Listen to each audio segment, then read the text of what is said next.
You bilang, ayo kita saatkan bebaskan Palestina. Kita donasi untuk Palestina. Saya setuju. Lah bangsa lain mau merdeka saja kamu dukung. Masa mencintai bangsamu sendiri cari dalil? Dasar tuman itu.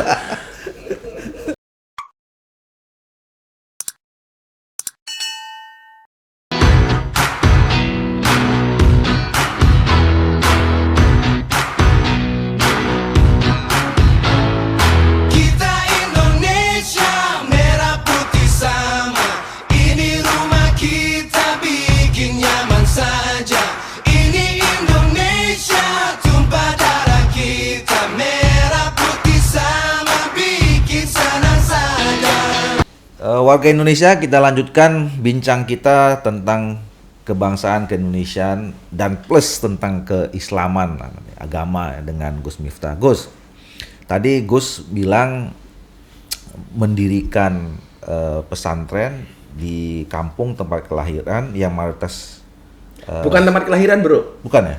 Tempat lahir saya di Lampung, tapi asli saya Ponorogo. Oh gitu. Kita Puja Kesuma, putra Jawa kelahiran Sumatera. Jadi lahir Lampung. Lahir Lampung tapi asli Ponorogo. Asli Ponorogo. Saya keturunan ke-9 dari Mbah Muhammad Besari Ponorogo. Muhammad Besari itu punya anak Kiai Ilyas, punya anak Kiai Hasan Besari. Hasan Besari itu gurunya di Ponorogo. Lah saya ke-9 dari Mbah Muhammad Besari Ponorogo. Iya. Oh jadi Jogja dan tempat itu memang karena kuliah. sengaja karena kuliah. Kuliah. Nah, terus saya dulu kerja di Jakarta jadi kepala cabang Primagama di Cakung. Setiap Sabtu Minggu saya sowan ke Gus Dur. Oke. Lah waktu itu setelah 2 tahun saya bekerja, Gus Dur bilang, udah kamu pulang ke Jogja saja, bikin pesantren di Jogja atau pulang ke Lampung. Nah, terus saya pulang ke Jogja, akhirnya ngerintis. Belum sempat saya bikin pesantren karena nggak ada duit, nggak ada apa-apa, untuk makan aja susah. Gus Dur sudah nggak ada. Oke. Nah, jadi saya ke Jogja itu atas petunjuk Gus Dur untuk bikin pesantrennya itu. Karena sebelumnya saya udah kuliah di Jogja. Dan apa namanya, pilihan tempat itu memang karena tadi ya, berdasarkan di situ lingkungannya mayoritas non muslim. Jadi gini, saya ada jamaah pengajian rutin saya kaji setiap seminggu sekali. Terus dia bilang, Gus, mau nggak tak kasih hadiah? Loh, hadiah apa, Bu? Tak bilang itu. Ibu aja Nardi Rusdi Tuku Merah waktu itu. Kan Gus sudah lama kajian sama kami, nggak pernah ngasih apa-apa nih, kita nggak enak. Dikasihlah sertifikat saya pulang kaget, sertifikat tanah waktu itu luasnya sekitar 1.500 meter. Ternyata sejarah tanah itu beliau bilang dari seorang pendeta, beli dari pendeta, pendetanya meninggal, anaknya kuliah di Amerika butuh duit. Nah, saya waktu itu mikir, masa bikin pesantren di lingkungan orang Nasrani, tetangga saya orang Nasrani dan sebagainya. Setelah saya istikharoi, saya mau, akhirnya saya ambil. Yaudah, lah belakangnya juga punya orang Nasrani, kita beli lagi, akhirnya jadi waktu itu kita bangun. Jadi hidayah juga ya, artinya tidak ada rencana waktu itu di awal tiba-tiba nanti saya mau buat pesantren di tempat lingkungan, enggak ya? Tapi ketika saya istikharah ini keren nih, kalau kemudian kita bisa akur, duduk berdampingan, bermasyarakat dengan teman-teman Nasrani, keren. Akhirnya saya bilang sama istri khawatir karena itu tempatnya masih kayak hutan gitu, sampingnya kuburan. Jadi kalau Pak Doli ke pondok saya itu selatan rumah saya itu rumahnya pengurus gereja, utara saya itu kuburan. Kuburan mayoritas kuburan Nasrani. Nasrani. Jadi seumur hidup saya nggak pernah bertengkar dengan tetangga utara saya. Itu. Dan ternyata dugaan saya benar. Saya di situ, saya biar pengajian sebelum pandemi itu saya punya pengajian rutin sebulan sekali yang hadir minimal 10.000 orang. Dan yang saya harus menyiapkan konsumsi untuk 10.000 orang. Yang bantu masak itu teman-teman Nasrani. Yang parkir kendaraan teman-teman muda-mudi Katolik. Keren kan? Iya. Jadi maksudnya kan itu jalan Allah juga. Artinya Tuhan Allah. Saya pengen kemudian ini loh, walaupun kita berbeda, kita bisa bersama gitu. Di tempat saya itu keren, Pak. Gimana nggak keren? Jadi kalau ada orang Nasrani meninggal, mereka kan sembahyangan tuh, alam mereka lah, gitu, alam mereka. Kita yang Muslim datang, tapi di belakang, menungguin mereka sembahyangan. Tanpa ikut ibadah mereka ya, dicatat tanpa ikut ibadah mereka. Begitu selesai kan bisa jadi makan-makan tuh, kita makan bareng. Begitu ada orang Islam tahlilan, ada yang meninggal, mereka datang di belakang. Begitu makan bareng-bareng. Ketika datang Idul Fitri, teman-teman Nasrani masak, orang sekampung dibagi makanan. Ketika datang Natal, orang sekampung masak, orang Islam masak, dibagi seorang sekampung. Kayak kemarin Idul Adha, saya motong 18 sapi. Itu kan saya bagi ke teman-teman di desa macam-macam. Di kampung saya kan mayoritas Nasrani. Betul. Semuanya Betul, saya Pak. bagi sama. Bahkan lebih banyak dapat kalau dilihat dari kakaknya kan banyak mereka. Iya. Oh, saya dibilang toleransi kebablasan macam-macam. Dari mana? Yang kebablasan itu bukan toleransinya, tapi cangkemmu. Jadi ingin membangun Indonesia Mini tadi kan tuh. Satu, yang kedua tadi Karena bagi saya agama itu tidak untuk diperdebatkan, tapi untuk diamalkan. Hmm. Saya kasih gambaran begini. Saya pas diminta untuk kajian di Lemhanas, saya bilang begini. Indonesia ini rumah besar. Yang di dalam rumah besar itu ada 6 kamar. Oke. Ada kamar Islam, Katolik, Kristen, Hindu, Buddha, Konghucu. Selama orang Indonesia kembali ke kamarnya masing-masing, tidak akan pernah terjadi masalah. Jadi masalah itu ketika seorang kembali ke kamarnya orang lain atau tidur di kamarnya orang lain, bahkan ngiler dan ngompol di kamarnya orang lain. Iya kan? Iya. Selama orang Islam kembali ke kamarnya orang Islam, orang Katolik ke Katolik, Hindu ke Hindu, kan selesai. Nggak ada masalah. Nggak ada masalah gitu loh. Tetap satu rumah. Tetap satu rumah, namanya Indonesia. Gitu. Dan bisa seperti itu kenapa? Karena Pancasila. Karena Pancasila. Saya ketika ramai-ramainya orang bilang Pancasila nggak cocok diganti dengan khilafah, saya protes. Sampai hari ini bagi saya Pancasila itu sakti. Kita lihat bangsa Arab itu kan bangsanya cuma satu, Mas. Namanya Arab. Tapi mereka tidak bisa bersatu loh, terpecah kepada banyak negara. Padahal bangsanya cuma satu. Padahal mereka disatukan dengan bahasa yang sama, namanya bahasa Arab. Tapi pecah-pecah. Eropa punya bangsa cuma satu, Mas. Europe. Betul. Europe, mata uangnya juga satu euro. Tapi mereka juga nggak bisa bersatu. Berdiri di atas banyak negara. Satu bangsa berdiri di atas banyak negara. Padahal mereka dipersatukan dengan bahasa yang satu. Sementara Indonesia kebalikan dengan Eropa, kebalikan dengan banyak bangsa berdiri di atas satu negara. Dan kita tidak dipersatukan dengan bahasa yang sama. Iya. Tapi dipersatukan dengan satu ideologi yang sama, namanya Pancasila. Maka kalau hari ini orang bilang Pancasila nggak cocok, lalu siapa? Nggak pernah berjuang kok cerewet. Gimana itu? Nah, sekarang gini, kita masuk ke kebangsaan. Ini kan bulan Agustus, 17 Agustus. Siap. Apa yang seorang Gus Miftah lihat dengan soal kebangsaan kita ini, terutama di kalangan anak muda? Ya.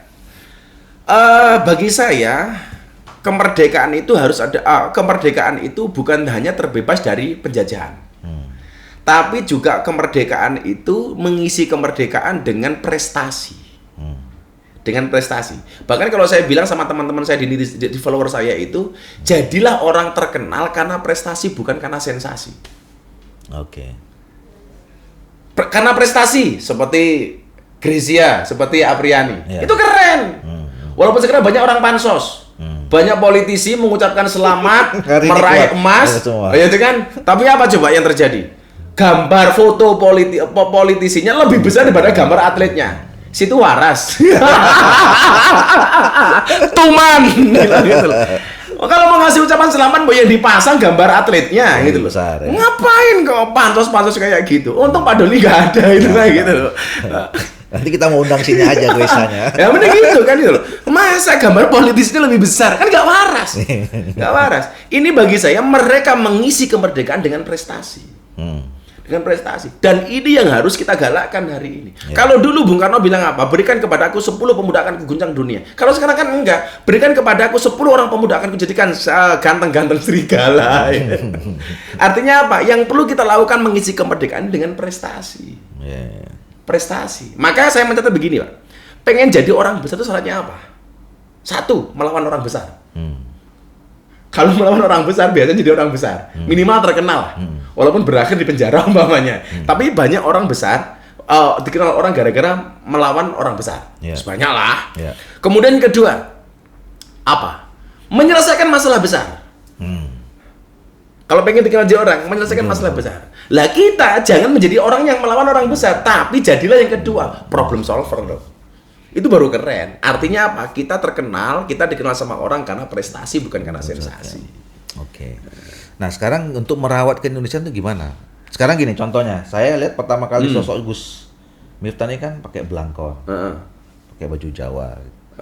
Apakah itu juga bagian dari menyampaikan misi keindonesiaan ke anak-anak? Bahwa kita ini harus cinta loh sebetulnya dengan produk-produk dan kekayaan budaya kita gitu. Efek 350 tahun kita dijajah oleh kolonial, oleh Belanda dan lain sebagainya, itu melahirkan pribadi-pribadi anak bangsa yang bahasa anak mudanya apa ya? Insecure. Insecure bro, gitu. Underestimate lah. Gitu. Jadi begini, ada perasaan minder Dan galau. Jadi orang-orang kita tuh begini, nggak hanya muda, yang tua-tua juga sama. Bangsa inilah menjadi bangsa yang underestimate dan insecure. Jadi orang kita tuh, mohon maaf mas, kalau lihat orang bule, yang ada di benaknya apa? Ini orang pintar. Ya.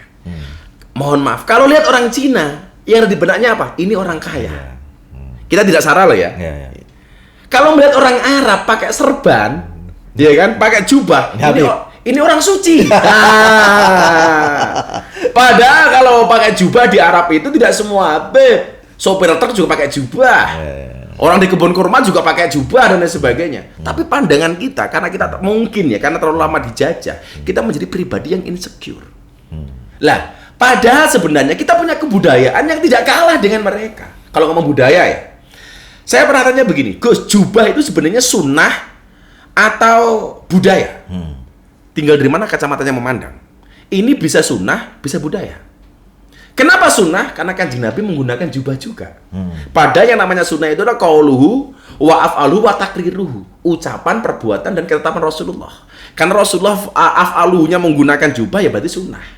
Tapi juga bisa dipandang sebagai budaya. Kenapa? Karena jubah yang dipakai oleh Kanjeng Nabi itu sudah ada sejak sebelum Kanjeng Nabi. Itu ya orang kafir Quraisy juga menggunakan jubah sama. Karena budaya Arab gitu. Betul. Lah, begitu masuk ke Indonesia, apakah kita harus menggunakan jubah? Boleh pakai, boleh enggak. Tapi jangan seolah-olah orang suci itu harus menggunakan jubah. Kita punya budaya. Maka kenapa saya menggunakan belangkon? Karena saya punya prinsip, dakwah saya itu adalah membudayakan agama, bukan mengagamakan budaya.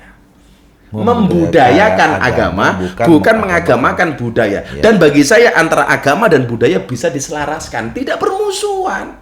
Contoh, perintah nutup aurat, itu budaya apa agama? Agama. Tapi cara menutup aurat, budaya dong. Kalau orang Arab punya jubah, kita punya belangkon dong. Kita punya sarung. Apakah orang Indonesia harus pakai jubah? Nggak harus. Anda pekerjaannya narik becak pakai jubah, narik rem bisa keliru. Nggak berhenti bro. Karena remnya becak letaknya di bawah sadel kan. Makanya boleh pakai celana kayak saya, pakai jeans kayak Pak Doli, boleh pakai kaos, boleh selama auratnya tertutup. Lah ini susah. Kenapa Rasulullah menggunakan jubah? Karena Rasulullah mencintai bangsanya dan punya budaya yang namanya jubah. Maka Rasulullah itu buktinya apa? Kenapa Rasulullah mencintai tanah Arab? Karena beliau orang Arab. Bahkan ketika beliau pindah dari Mekah ke Madinah, beliau berdoa begini, Allahumma habbib ilainal Madinah kahubina ila Makkah o asyad. Ya Allah, anugerahkanlah kepadaku mencintai kota Madinah sebagaimana aku mencintai kota Mekah. Bahkan lebih dahsyat daripada itu. Pertanyaannya, kenapa Rasulullah melakukan itu? Karena Rasulullah mencintai bangsanya. Lah, sekarang ujinya begini. Ada orang mengatakan cinta nasionalisme, cinta negara itu katanya nggak ada dalilnya. Oke. Kita close ya kalimat ini. Mencintai bangsa. Ini penting nih. Mencintai agama, mencintai bangsa, nasionalisme katanya tidak ada dalilnya. Dengan agama. Tidak ada dalilnya. Oke. Ini saya masih banyak nyimpan videonya itu. Oh, itu nggak ada dalil nasionalisme itu. Oke. Kalau you mengatakan cinta negara, nasionalisme nggak ada dalilnya. Palestina mau merdeka dijajah oleh Israel. You bilang, ayo kita saatkan bebaskan Palestina. Kita donasi untuk Palestina. Saya setuju. Lah, bangsa lain mau merdeka saja kamu dukung. Masa mencintai bangsamu sendiri cari dalil? Dasar tuman itu. Benar nggak Pak Doli? Betul. Mencintai bangsa lain, you nggak butuh dalil. Kita donasi untuk Palestina dan saya ikut. Nggak ada masalah bagi saya. Bahwa Palestina dijajah oleh Israel, ya kita dukung supaya Palestina merdeka. Sejak Bung Karno mencintai Palestina. Oke. Kok mau cintai rumah kita? Mencintai rumah sendiri kok butuh dalil. Logikanya di mana, Sobat? Walaupun dalilnya ada juga sebenarnya. Ada. Makanya tadi yang saya sampaikan itu, bagaimana kemudian Rasulullah mencintai bangsanya. Makanya kemudian Mbah Hasyim Asy'ari punya resolusi jihad yang kemudian dia mengatakan hubbul waton minal iman. Mencintai negara itu bagian dari iman. Lah saya dulu lucu pengajian di Jawa Timur, ada orang datang, saya ngaji resolusi jihad dan ngaji kebangsaan. Ustadz saya mau tanya, apa? Hubbul watan minal iman itu hadis riwayat siapa? Sejak kapan hubbul watan minal iman itu hadis? Itu kan qaul ulama. Karena yang tanya orang nggak paham, saya jawab itu hadis riwayat Muslim. Lu kok bisa Muslim? Iya, emangnya ada hadis riwayat non Muslim? Kan nggak ada. Lah orang-orang itu gagal paham, Adoli. Jadi seolah-olah kalau Arab itu pasti Quran, kalau Arab itu pasti hadis. Padahal kan nggak semua Arab, nggak semua Quran hadis. Betul. Kayak saya dicurhati sama Via Valen. Gus, aku dibully sama orang gara-gara saya nyanyi Din As-Salam di panggung dangdutan. Orang bilang Via Valen nggak pantas sholawatan di panggung dangdutan. Pertanyaan Via Valen satu sama saya, apa benar sih Din As-Salam itu sholawatan? Bukan, itu qasidah Arab. Nah, qasidah Arab itu tidak mesti sholawat, dan sholawat tidak mesti berbahasa Arab. Berarti boleh Gus? Boleh. Wong kamu sambil duduk di toilet nyanyi itu boleh kok. Din itu artinya agama, salam damai. Ya itu saja. Yuk, kamu nyanyi di situ boleh di toilet sambil duduk kamu nyanyi. Boleh saja, itu bukan sholawat toh. Nah, maka kemudian nggak usah lah. Saya juga begini. Satu ketika saya di-tag di Instagram.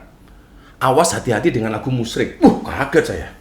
Ternyata begitu saya lihat yang dimaksud lagu musyrik itu apa? Lagu Padamu Negeri. Karena menurut dia itu bertentangan dengan firman Allah, inna sholati wa nusuki wa mahyaya wa mamati lillahi rabbil alamin. Sesungguhnya sholat ibadahku untuk Allah. Jadi bukan untuk negeri, dia bilang. Ini kan jaka sembong makan golok, nggak sambung blok itu loh, nggak nyambung blok itu loh. Ya kan, padahal dikatakan man fassarul Quran bi ra'yi falyatabawa maq'adahu minan nar. Barang siapa menafsirkan Al-Quran dengan menggunakan kekuatan akalnya sendiri, siap-siaplah mengambil tempat duduk dari api neraka. Kok pemerkosaan ayat? Ayat inna sholati untuk menyalakan lagu Padamu Negeri. Jadi pemahaman-pemahaman seperti ini saya sampaikan kepada teman-teman milenial. Maka ketika kamu memang pengen belajar agama, carilah guru yang tepat. Karena Al-Quran mengatakan fas'alu ala dzikri in kuntum la ta'lamun. Bertanyalah kepada ahli dzikir ketika kamu tidak mengetahui sebuah persoalan, termasuk persoalan agama dan bangsa. Karena saya hari ini memahami, Pak, banyak orang yang kemudian salah paham dan pahamnya salah terhadap kebangsaan itu bermula dari pengajian yang salah, bermula dari milih guru yang salah. Maka salah satu bahasa saya yang sangat viral itu apa? Salah pergaulan itu lebih gampang dinasihati daripada mereka yang salah milih pengajian. Dan saya dibully soal itu, ya nggak apa-apa. Ya. Nggak, itu kan buat kalangan katakanlah santri atau kemudian yang sadar tentang pentingnya agama. Tapi kan teman-teman ada juga nih anak-anak muda sekarang yang nggak peduli tentang keindonesiaan dan segala macam gitu. Nah, saya dengar kan Gus punya pengajian kebangsaan kan, dan sebagian besar pasti jamaahnya anak-anak muda. Ya. Nah, apa yang Gus sampaikan sehingga memang mereka punya kecintaan dan memang keyakinan bahwa mereka harus paling tidak menjawab tadi itu, inferiority complex tadi loh, rasa minder, insecure bahwa kita bangsa yang rendah dan segala macam gitu. Ini kan harus dibalikkan nih gitu. Ini sebenarnya juga PR teman-teman DPR dan pemerintah ya. Saya itu sempat marah ketika nama Kiai Haji Hasyim Asy'ari, Hadratus Syekh Hasyim Asy'ari itu hilang dari Kamus Besar Bahasa Indonesia. Masih kan ramai-ramainya itu kan. Saya sempat marah soal itu. Berbicara Mbah Hasyim, beliau tidak hanya pendiri NU, tapi beliau juga pahlawan nasional. Di saat kecintaan kita kepada bangsa, nasionalisme menurun, tetapi entah dengan sengaja atau enggak, seorang pahlawan nasional dilupakan, bahkan dihapus namanya dari Kamus Besar Bahasa Indonesia. Ini bagi saya ironi. Kalau orang kayak saya ini, kayak Pak Doli mencintai bangsa ini lumrah, Mas. Karena memang dari hasil didikan masa lalu kita luar biasa. Bagaimana ketika kita SD diajarkan pendidikan seperti PSPB, pendidikan sejarah perjuangan bangsa, supaya kita mengenal sejarah bangsa ini, ya kan?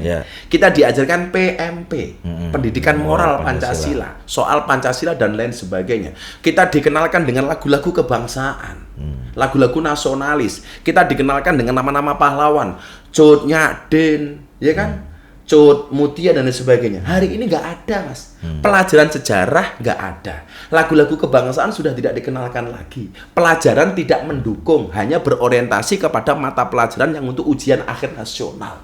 Anak-anak sekarang sudah tidak kenal lagi dengan Cut Mutia, Cut kenalnya Cut Mini, Cut Keke, Cut Tari, Mas, gitu.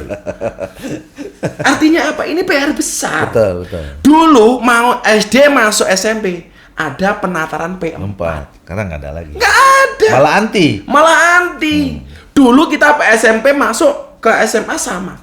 Di saat nasionalisme mulai menurun, kenapa itu nggak kita lakukan? Ya. Ini PR kita bersama, Ya, Mas. setuju. Lah, padahal menyampaikan kebangsaan itu bisa serileks Gus Miftah kok. Bisa semenangan kita seperti ini. Tentunya khotibun nas biqadri ukulihim, berbicara dengan manusia sesuai dengan kemampuan akalnya.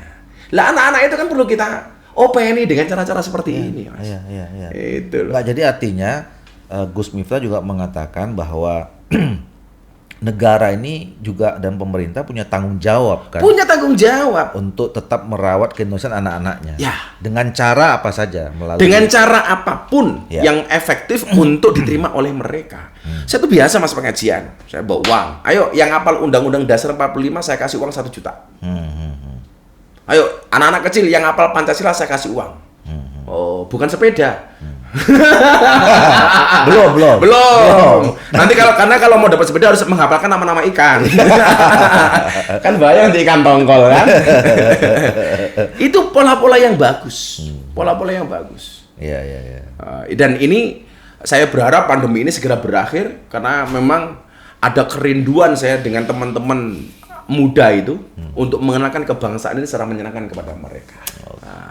Baik, warga Indonesia, kita break lagi, nanti kita masuk sesi yang terakhir setelah ini.